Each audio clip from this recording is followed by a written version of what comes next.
지구상에서 제일 많이 읽은 책이 성경이라 그러잖아요.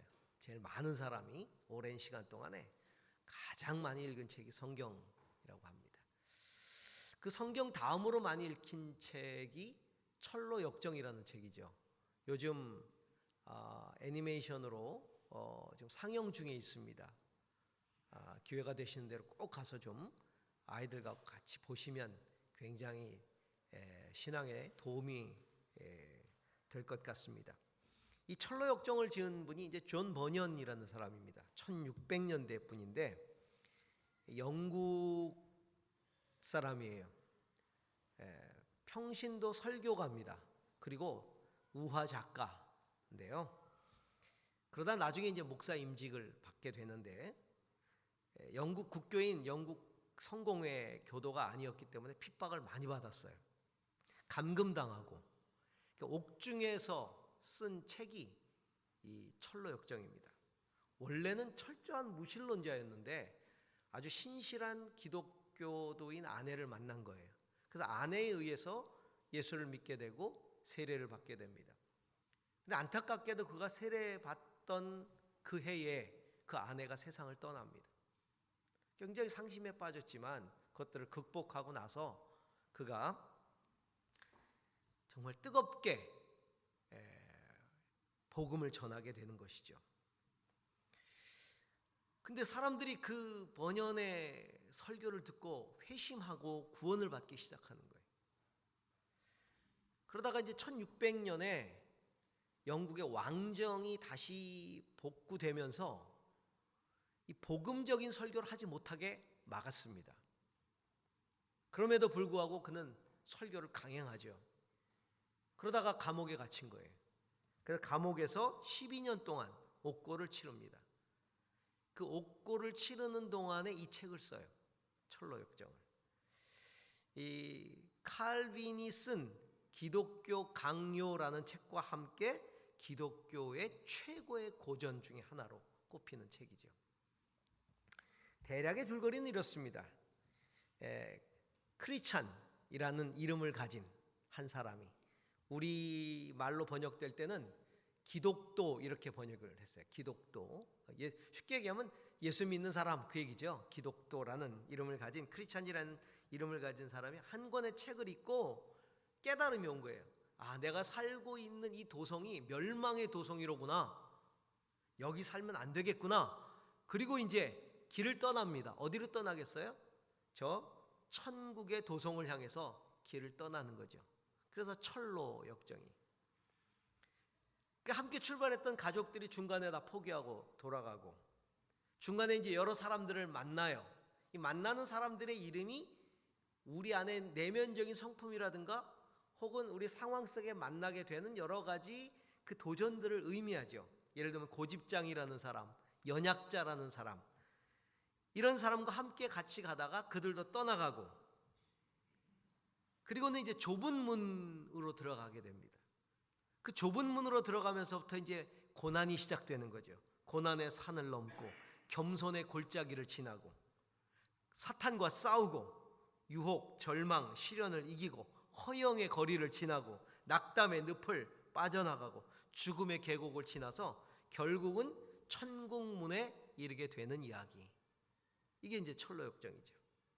이 철로 역정이 우리에게 말하고자 하는 것은 우리 크리스찬들이 성도들이 천국으로 향하는 이 믿음의 여정은 세상과 결별해서 하늘길을 걷는 그런 여정이 아니라 세상 속에서 신앙의 삶을 살면서 걸어야 하는 그런 여정이라는 것을 알려주는 것이죠.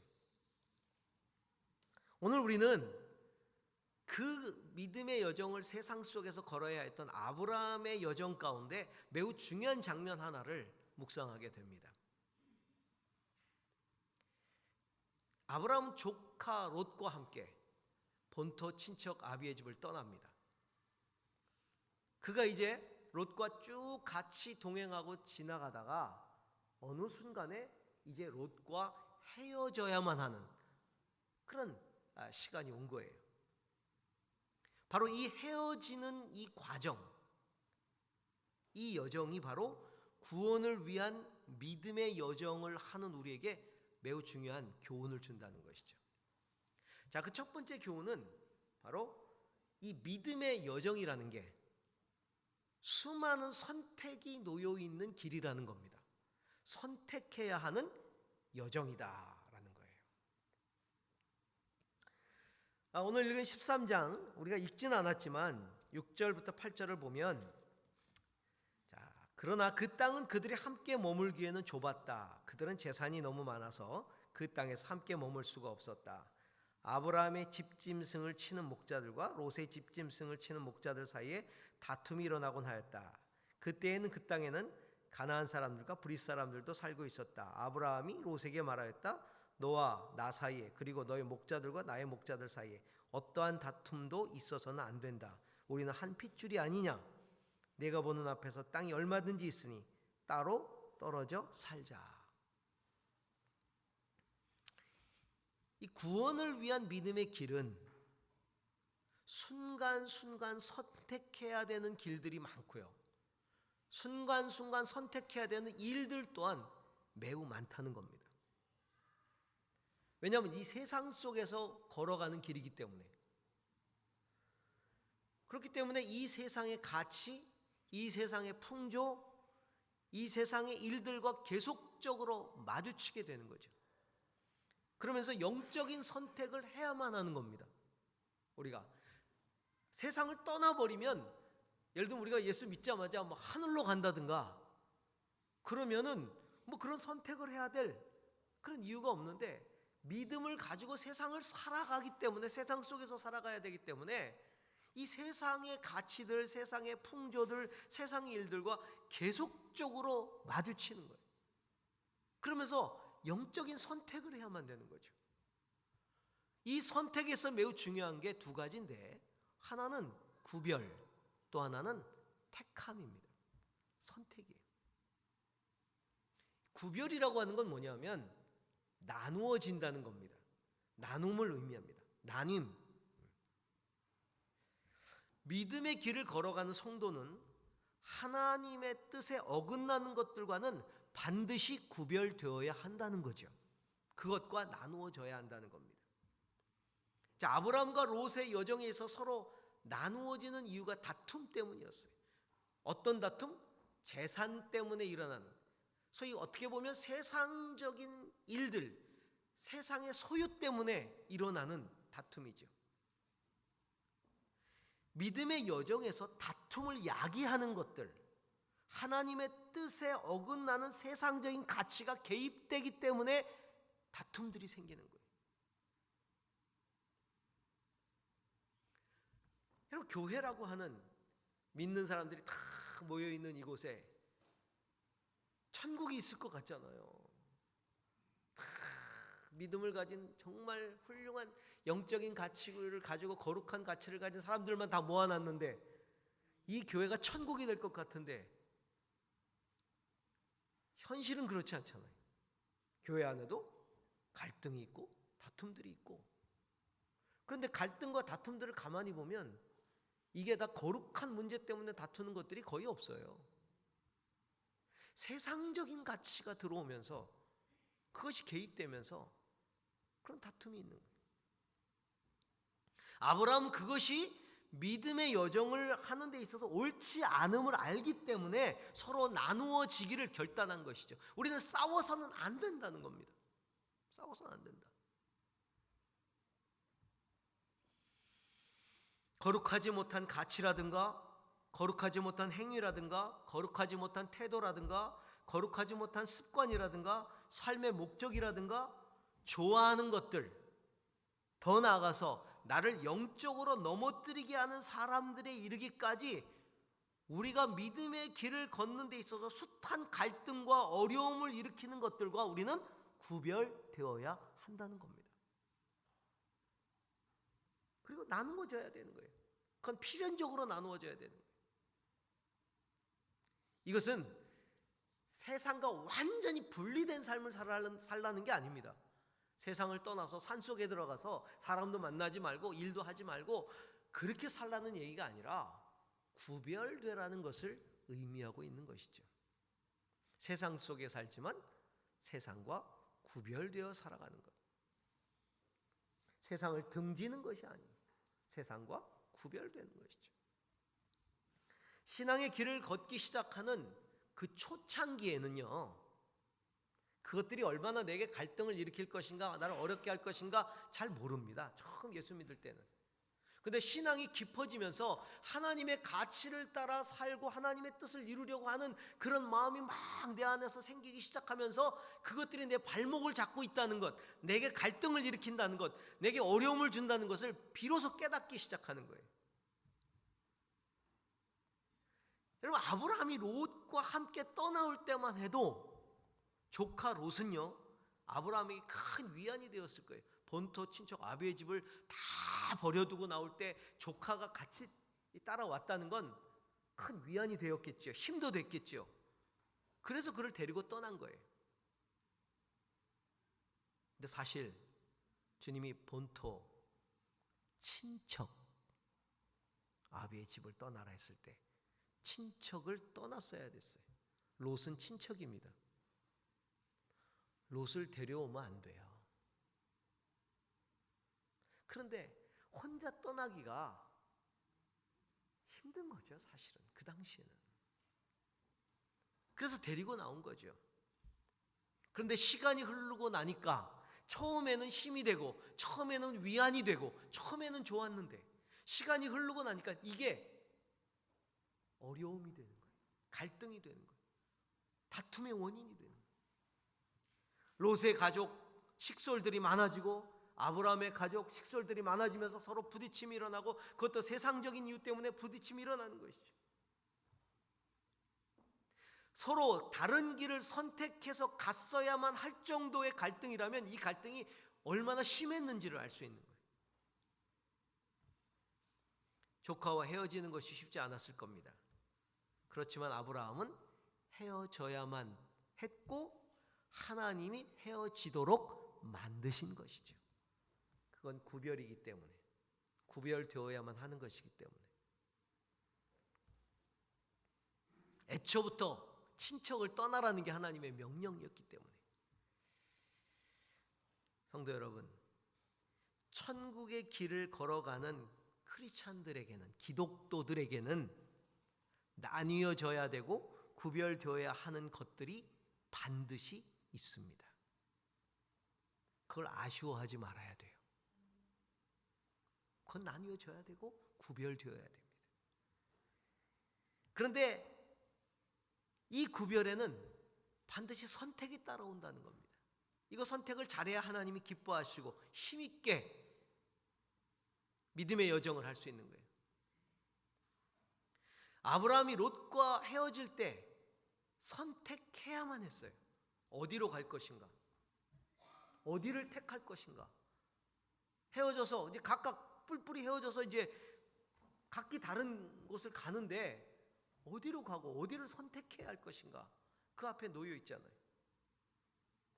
우리가 하나님의 뜻을 따르려면 인생의 목적이라든가 인생의 방향이라든가 내가 인생을 살아가는 방법이라든가 태도라든가 가치라든가 모든 걸 다 선택해야만 해요.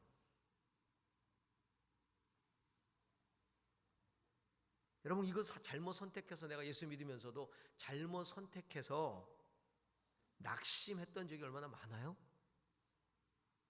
그것이 하나님의 뜻인 줄 알고 영적인 것인 줄 알고 선택했는데 시간이 흐르고 나니까 오히려 그것이 하나님의 뜻에 반대되는 것이었고 세상에는 조롱거리만 됐던 것들, 우리 삶에도 그런 경험들이 있었다는 거죠.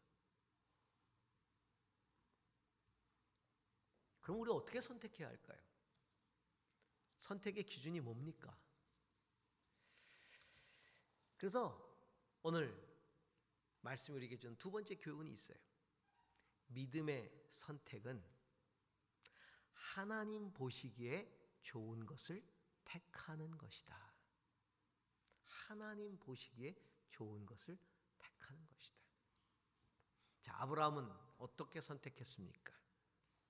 자, 아브라함의 선택은 롯의 선택과 반대되는, 자, 아브라함이 먼저 롯에게 선택권을 주었기 때문에 롯이 선택한 것을 보면 아브라함의 선택의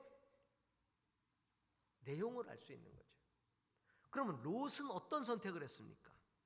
롯은 자, 네가 먼저 선택하라 그러니까 롯은 자기가 쭉 둘러보면서 눈에 보기에 화려하고 좋은 곳을 선택합니다. 자기 눈으로 보기에 화려하고 좋은 것을 선택하죠. 사실 친척의 서열로 보나 혹은 지금까지 입은 은혜로 보나 롯은 선택의 우선순위를 아브라함에게 드렸어야 됩니다. 아브라함이 네가 먼저 선택하라. 네가 오른쪽으로 가면 내가 왼쪽으로 갈 것이고 네가 왼쪽을 가면 나 오른쪽으로 갈 것이다 라고 했을 때 무슨 말씀입니까? 먼저 선택하셔야죠. 제가 어찌 감히 먼저 선택하겠습니까? 그랬어야 되는데 덥석 자기가 먼저 선택을 합니다. 그런데 그 선택을 하는 게 기준이 뭐냐면 눈에 보기 좋은 걸 선택한 거예요. 욕심이 앞서서 자기가 먼저 선택하는데 인간적인 눈으로 봤다는 거예요. 인간적인 눈으로 볼 때에, 세상적인 눈으로 볼 때에 보기에 넉넉하고 화려하고 좋은 곳을 선택했다는 것이죠. 그래서 그가 선택한 곳은 소돔과 고모라가 자리하고 있는 죄악의 도성이 가득한 그 땅을 선택했다는 겁니다. 인간적인 눈으로 볼 때 좋아 보이는 것.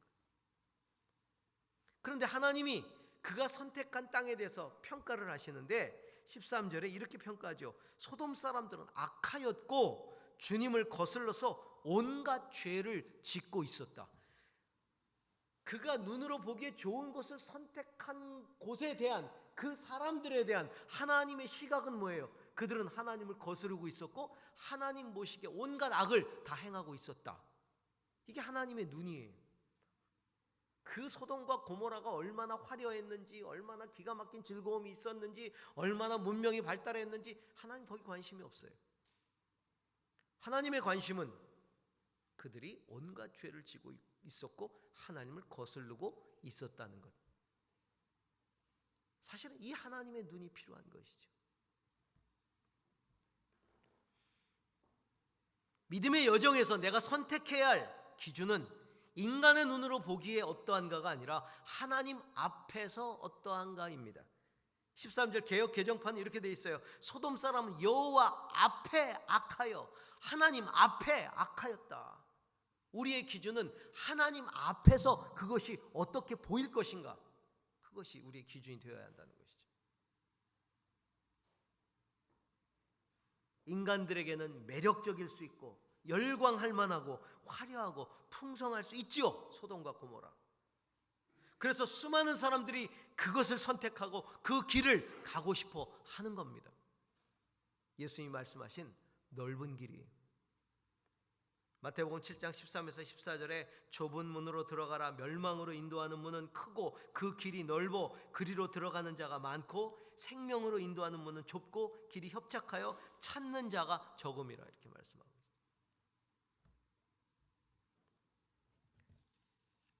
오늘 말씀을 보니까 거기는 하나님께서 멸망시키기 이전이었으므로 하나님의 동산 같았다, 이렇게 돼 있어요.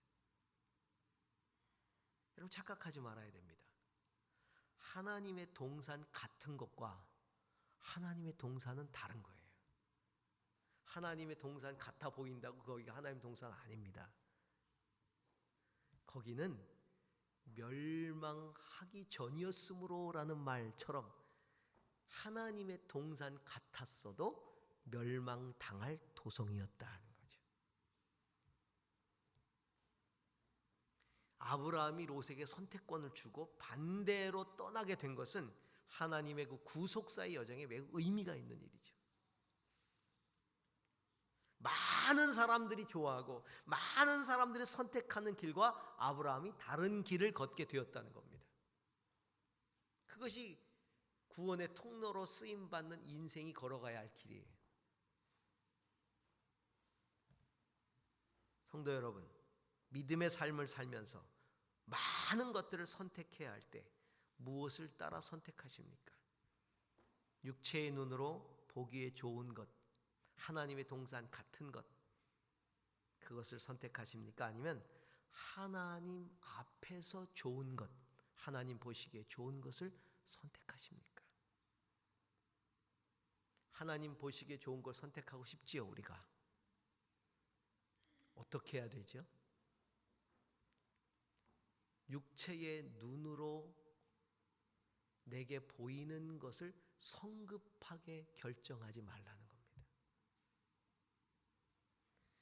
성급하게 판단해서, 내가 눈으로 보기에 좋은 것들을 성급하게 판단해서 덥석 결정하지 말라는 거예요.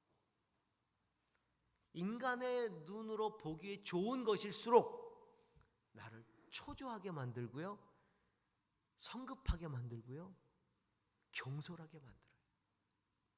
인간의 눈을 가지고 판단했던 잘못된 판단, 우리의 경험들을 돌아보면 그때 다 성급했다는 걸 내가 생각합니다. 내가 그때 왜 그랬지? 근데 그게 눈으로 보기에 좋기 때문에 성급해지는 거예요. 다른 사람이 선택할까 봐, 내가 뒤처질까 봐, 지금 당장 하면 안 될 것처럼 보이는 거지요. 여러분, 홈쇼핑 보시죠. 홈쇼핑 물건 치고 나쁜 게 없어요. 그 쇼호스트들 이야기 들어보시면 그분들이 설교하면요, 제가 볼 땐 세상 모든 사람들이 예수 믿을 것 같아. 야, 얼마나 말을 잘하는지. 그걸 보고 있으면 물건을 살 수밖에 없게 전도되더라니까요. 말 잘해요. 그리고 그 쇼호스트들이, 제가 불가사의 한 거, 쇼호스트들이 자기가 선전한 물건을 다 가지고 있어. 제가 하나 샀는데, 제가 다른 것도 있지만 이걸 아낍니다. 저분들은 돈이 얼마나 많길래 그 홈쇼핑에 나오는 물건을 다 살까? 근데 뭐 다 기가 막히게 좋고 기가 막히게. 그래서 우리의 손은 나도 모르게 전화기를 향해 있고, 자동 주문 버튼을 누르고 있고, 어느 순간 내게 배달이 되어 있고. 근데 문제는 열어보니까 달라. 수도 없이 반품하잖아요. 눈으로 보기 좋은 것들은요, 성급해. 그런데 그 중간중간에 하는 멘트 중에 벌써 몇 명이 구입하셨습니다. 얼마 안 남았습니다. 막 조급하게 만들어요. 그렇죠? 빨리, 빨리. 그래서 사야 하게끔 만드는 거죠. 그래요. 인간의 눈으로 보기에 좋은 것일수록 초조하게 만들고, 성급하게 만들고, 경솔하게 만들지. 잠잠히 기도하면서 영적인 눈을 열어달라고, 그리고 하나님의 눈으로 볼 수 있게 해달라고, 하나님의 마음을 깨닫게 해달라고 기도해야 됩니다. 인간적인 선택, 세상적인 선택은 조금 늦춰도 돼요. 기도하면서 선택하는 거죠. 자, 그 다음에 오늘 메시지의 세 번째는요, 이 믿음의 선택에는 하나님의 구원의 역사를 이루어 가야 하는 책임을 감당해야 되는 그런 선택이 따라온다는 것이죠. 여러분, 선택에는 반드시 선택에 대한 책임을 져야 되는 거예요. 선택의 결과에 대해서 책임을 져야 되는데, 아브라함의 선택은 그냥 선택이 아니에요. 아브라함이 구원의 통로로, 구원의 그릇으로 쓰임받는 인생으로 택함받았기 때문에 그가 택한 결과는 구원을 이루는 결과를 초래해야 되는 것이죠. 그냥 선택이 아니에요.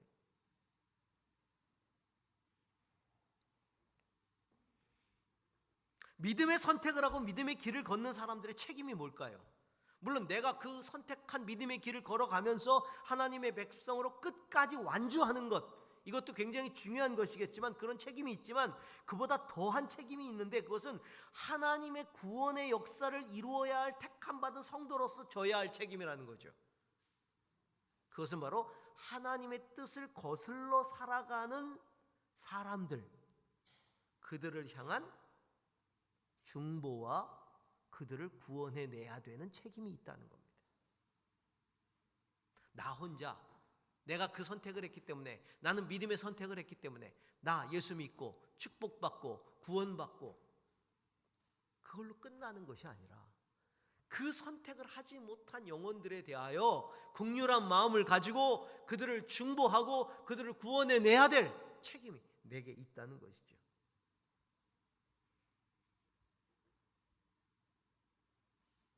자, 롯이 선택했던 소돔과 고모라의 도성, 그것은 하나님의 심판이 임박한 죄악이 넘쳐나는 도시였어요. 하나님은 심판 직전에 자기 사자들을 보내서 그 도성의 죄악을 실사하셨죠. 진짜 그렇게 악한지를 조사하셨어요. 저는 하나님이 꼭 그렇게 실사를 하셔야만 아는가? 라는 생각을 했어요. 여러분, 하나님 다 아시는 분이잖아요, 이미. 그런데 사람을 보내서 실사를 해요. 왜 그렇게 하셨을까를 생각해 봅니다. 하나님의 심판을 좀 말려줄 사람을 기다리신 건 아닌가? 누군가가 그 심판을 좀 만류해 줄 사람.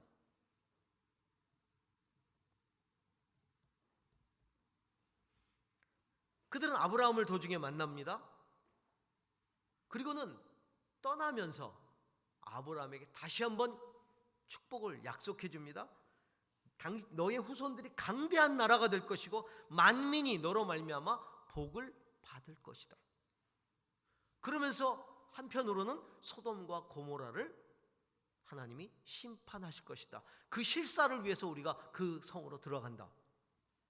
그 계획을 말씀하세요. 자, 이 말씀을 하셨을 때 아브라함의 반응이 어떻습니까? 나에 대한 약속을 재확인시켜 주시면서 나를 통해 번성한 민족을 만들 것이고, 그리고 온 민족이 복을 받게 해 주실 것이라는 것을 막 기뻐하면서, 너무 기뻐하면서 소리 높여서 저들은 죽어 마땅합니다, 저 소돔과 고모라 사람들은 죽어 마땅합니다, 심판받아 마땅합니다, 저주하고 정죄했습니까? 그렇지 않았다는 거예요. 이제 아브라함은 소돔과 고모라를 향한 중보를 시작합니다. 그들 떠나고 하나님과 대면하면서. 여러분, 하나님과 대면한다는 게 쉬운 게 아니잖아요. 평생 한 번 있을까 말까 한 기회 아닙니까? 그 평생 한 번 있을까 말까 한 그 기회에 그들이 떠나고 아브라함과 하나님이 독대하면서, 그때 아브라함이 하나님께, 하나님, 그 땅에는 의인도 있고 죄인도 있습니다. 그 죄인들 때문에 그 도성을 다 멸망시키는 것은 합당하지 않습니다. 의인 50명만 있으면 그 땅을 살려주시겠습니까? 살려주십시오. 그래, 살려주지. 한 번만 더 구하겠습니다. 45명이 있으면요, 살려주지. 한 번만요. 40명이 있으면요, 30명이 있으면요, 20명이 있으면요. 그래서 결국은 10명까지. 왜 더 안 내려갔을까?